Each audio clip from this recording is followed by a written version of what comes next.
Welcome to Media Bistro On Demand. My name is Angela Riechers, and this tutorial is going to cover combining typefaces within a layout. There are so many different fonts available today that it's a little tempting to think that there might be too many. So what we're going to cover is how you can mix it up to lend your document style and personality, to give it your own individual design stamp, along with the clarity and legibility that are a really critical part of any design.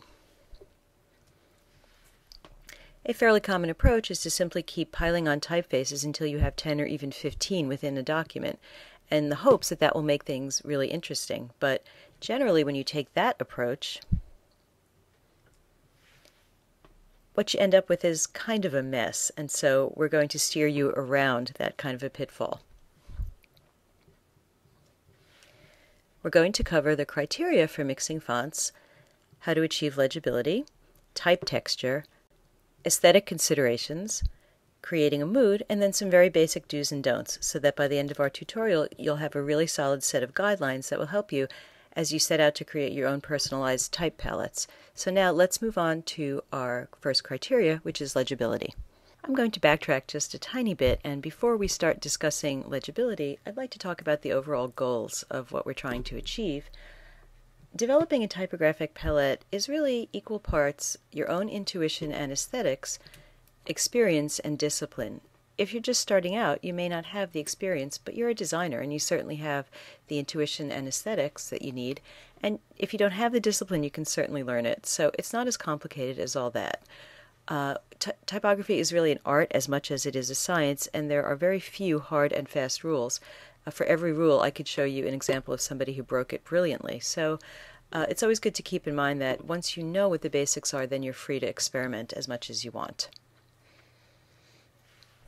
But some very basic goals that we can lay out today are that you need to know your audience as well as your material, to use type to set the right mood, and to keep it legible, varied, and consistent all at once.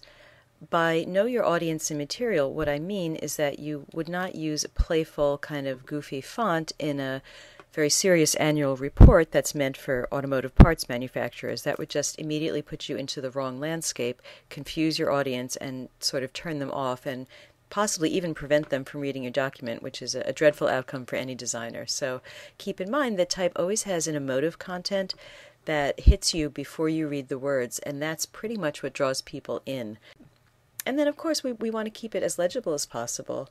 We want to vary it so that you've got a beautiful variety of typefaces that contrast and play off one another, that create texture.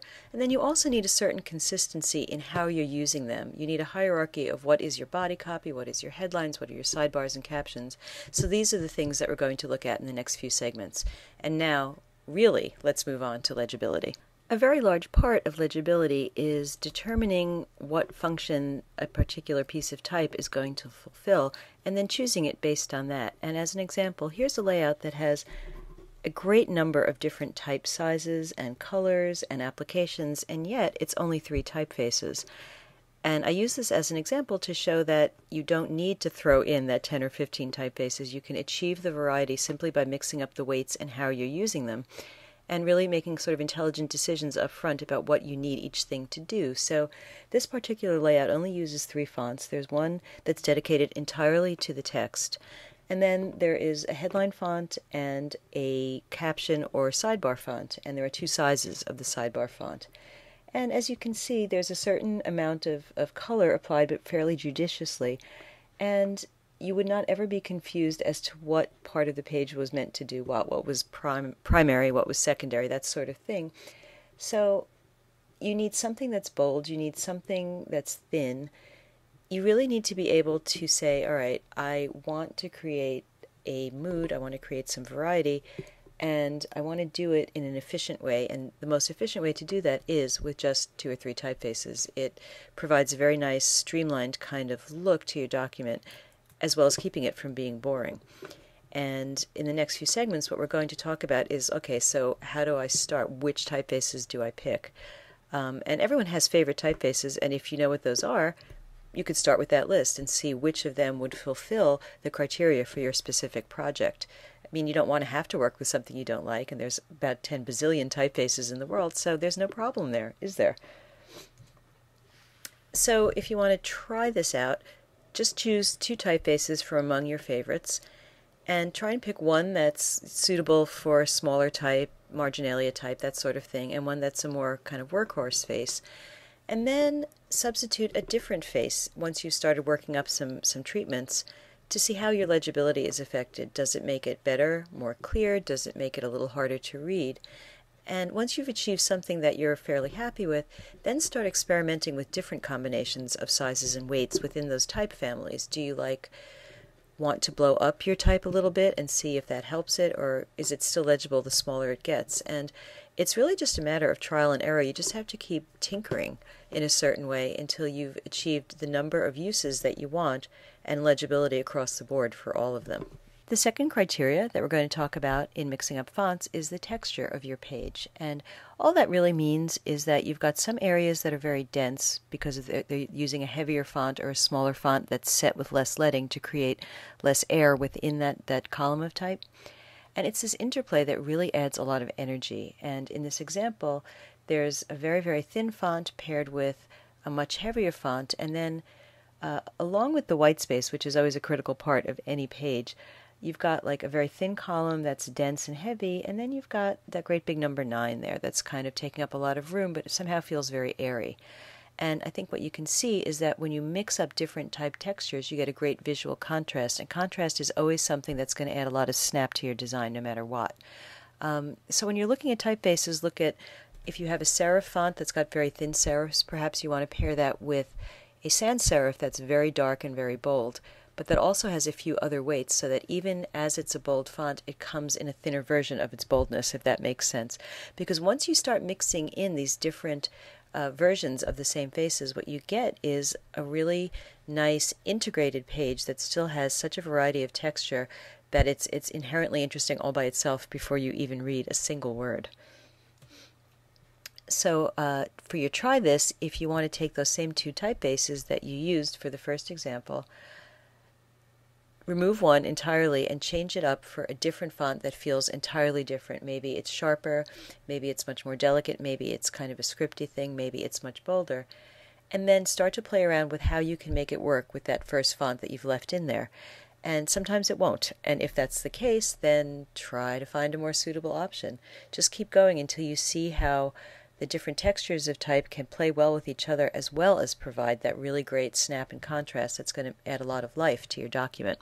Talking about aesthetics is always a little bit difficult because it does overlap with the question of taste, a very individual, personal, and nearly impossible thing to define. However, I think when you look at these 2 examples, you'll start to see that the same designer who did both of these pieces can apply an aesthetic that's very different that suits the project. And the example on the left is a little newsletter meant for parents to sort of help guide them through those treacherous waters of trying to figure out what to do with your children at any given moment.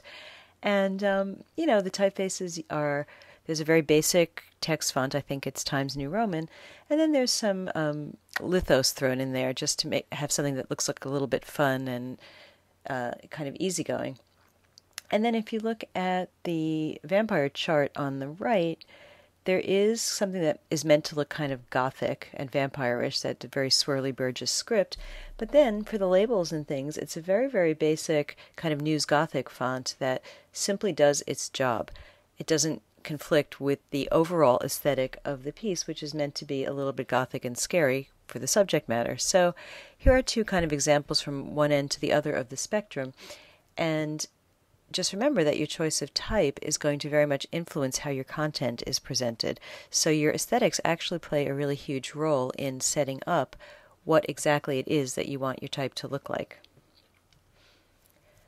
For your try this, go back to your typefaces that you've been working with through the other 2 exercises, and now don't take one out, add a third, and see if you can use that simple addition to kind of shift the aesthetic into another time period, perhaps by using a more historical face. See if you can make it feel like it's meant for vampires instead of for children, for example. Really play around with it and experiment how the overall look changes based on the simple look of adding a third typeface. And as you're doing this, make sure that each face still has a very specific role in your hierarchy. If you want to introduce like a very, very decorative font, perhaps it's only used for emphasis, for drop caps, for headlines, something like that. If you want to introduce a very plain basic font, perhaps that becomes your caption face, and the other one of the other two fonts you had been using somehow moves up into the hierarchy and becomes like the sidebar face or something like that. So there are so many variables in this kind of an equation that you could probably spend days and come up with 10 different versions of essentially the same thing that look entirely different. And if you have the time, that's really not a bad exercise.